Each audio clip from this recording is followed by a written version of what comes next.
There's a saying that God can write straight with crooked lines.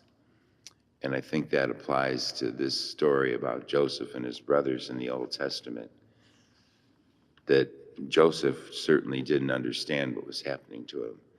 His brothers seizing him, throwing him into a cistern, and then selling him to the Egyptians for the Ishmaelites as a slave. They were jealous of him, and so they wanted to kill him. But God saw things different.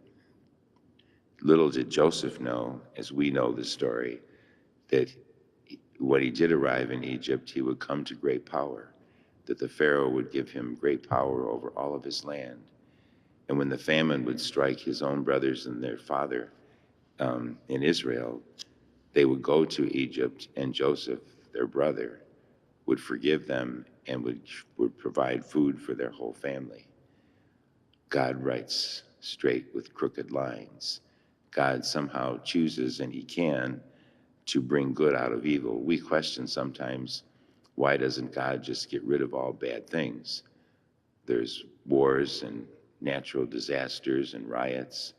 There's personal suffering of sickness and unemployment and different problems we all have.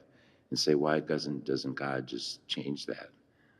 Well, he chooses to let things be and chooses to make good come from even evil.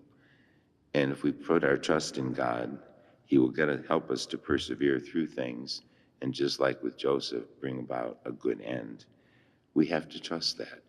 The longer I live and look back on difficulties in my own life, or in ministry even, and say, God, why are you letting this happen? And then years later, there comes an answer. And so we have to trust that, does God will evil? No. But it just so happens that in this world, he gave us free will.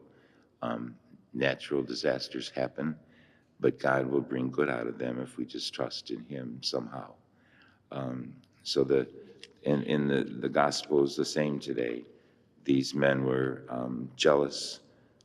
They wanted to take all of the produce from the landowner for themselves.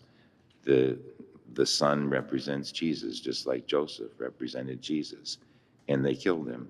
They killed him in the gospel so that they could have the inheritance.